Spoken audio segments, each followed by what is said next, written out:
सिन्नर तालुक्यातील नांदूर शिंगोटे येथे युरिया खत खरेदीसाठी शेतकऱ्यांची लांबच लांब रांग लागल्याचे चित्र आज पाहायला मिळाले। नाशिक पुणे महामार्गालगत असलेल्या कृषी सेवा केंद्राबाहेर सकाळपासूनच शेतकऱ्यांनी गर्दी केली होती। खरीप हंगामातील पिकांना सध्या युरिया खताची आवश्यकता असल्याने शेतकरी खत मिळविण्यासाठी मोठ्या संख्येने दाखल झाले। मात्र उपलब्ध साठा मर्यादित असल्याने शेतकऱ्यांना बराच वेळ रांगेत उभे राहावे लागत आहे। त्यामुळे शेतकऱ्यांमध्ये नाराजीचे वातावरण निर्माण झाले आहे। युरियाचा नियमित आणि पुरेसा पुरवठा करावा, तसेच खतासाठी होणारी गर्दी व प्रतीक्षा कमी करण्यासाठी प्रशासनाने ठोस उपाययोजना कराव्यात, अशी मागणी शेतकऱ्यांनी केली आहे। युरिया मिळण्यात विलंब झाल्यास पिकांच्या वाढीवर परिणाम होण्याची भीतीही शेतकऱ्यांनी व्यक्त केली। राज्यातील विविध भागात युरियासाठी शेतकऱ्यांना पहाटेपासून रांगेत उभे राहावे लागत असल्याच्या घटना समोर येत आहेत। नाशिक जिल्ह्यात युरिया व अन्य रासायनिक खतांचा पुरवठा सुरळीत करण्यासाठी प्रशासनाने तातडीने नियोजन करणे आवश्यक आहे। खत कंपन्यांकडून मंजूर आवर्तनानुसार वेळेत पुरवठा करून तालुकानिहाय मागणीप्रमाणे साठ्याचे वितरण करण्यावर प्रशासनाचा भर असावा। खरीप हंगामात टंचाई निर्माण होऊ नये यासाठी एप्रिल, मे आणि जूनमध्ये खत साठा पूर्ण करण्याच्या सूचना देण्यात आल्या होत्या। जिल्ह्यातील प्रत्येक तालुक्यात उपलब्ध खतसाठ्याचा दररोज आढावा घेऊन ज्या भागात मागणी अधिक आहे तेथे अतिरिक्त साठा पाठविणे गरजेचे आहे। वाहतूक व्यवस्था, गोदामे आणि कृषी सेवा केंद्रामध्ये समन्वय साधून खत शेतकऱ्यांपर्यंत वेळेत पोहोचविण्याची जबाबदारी प्रशासनाची आहे। खत उपलब्धतेची माहिती गावनिहाय आणि तालुकानिहाय सार्वजनिक करणे, शेतकऱ्यांसाठी हेल्पलाईन व तक्रार निवारण कक्ष सुरू ठेवणे आणि गर्दीच्या ठिकाणी टोकन पद्धतीने वितरण करणे या उपाययोजना प्रशासनाने राबवाव्यात। नांदूर शिंगोटे यांसारख्या ठिकाणी शेतकऱ्यांना तासनतास रांगेत उभे राहण्याची वेळ येऊ नये यासाठी प्रशासनाने अतिरिक्त विक्री केंद्रे, पुरेसा साठा आणि नियमित वितरणाचे वेळापत्रक जाहीर करावे, अशी मागणी शेतकरी वर्गातून होत आहे। SN न्यूजसाठी संतोष शिरसाट। पण या ठिकाणी जी थोड्या वेळापूर्वी गर्दी होती ती आता गर्दी निवळलेली आहे आणि या ठिकाणी आता वाटपही सुरू झालेलं आहे।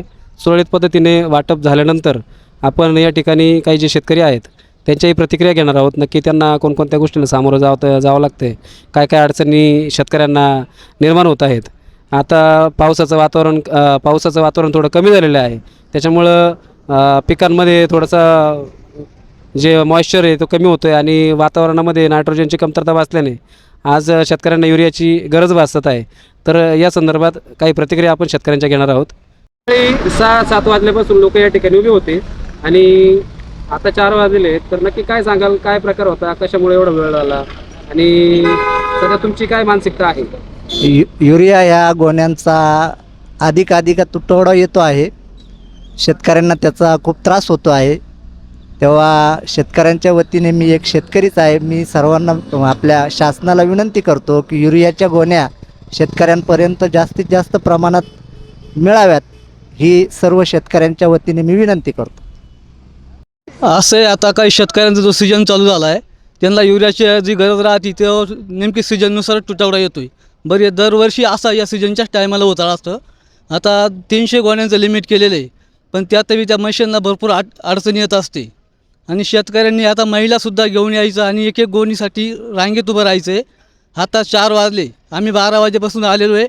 अन्नाचा कण न खाता आम्ही 12 वाजेपासून लाईनीत उभं आहे इथं। आता आम्ही माळवाडीचे, पण आता आम्ही संगमनेरला पण जाऊन आलो तर प्रॉब्लेम तोच आहे। पण संगमनेरला 270 रुपये गोणी, काही ठिकाणी गोणी व काहीतरी औषधं पण घ्यावं लागत आहेत। इथं आम्ही आलो तर आम्हाला थोडा वेळ यायला उशीर झाला, तर आम्हाला टोकनच भेटलं नाही। तर ते म्हणून आता 300 गोणीचं टोकन होऊन गेलं आहे, तुम्ही उद्या येत जा म्हणून आता। तर बघा, या ठिकाणी शेतकऱ्यांनी त्यांच्या भूमिका मांडलेल्या आहेत। प्रशासनाकडं, कृषी विभागाकडं हीच मागणी आहे की या सिन्नर तालुक्यामध्ये जो काही युरियाचा तुटवडा निर्माण होत आहे त्याच्याकडं त्यांनी लक्ष घालून योग्य ती कारवाई करावी आणि शेतकऱ्यांना हे ज्या येणाऱ्या अडचणी आहे त्याला सहकार्याच्या भूमिका यांनी दाखवाव्यात, अशीच या ठिकाणी सर्व गावकऱ्यांच्या, शेतकऱ्यांच्या वतीनं मागणी होत आहे। SN न्यूजसाठी संतोष शिरसाट, धन्यवाद।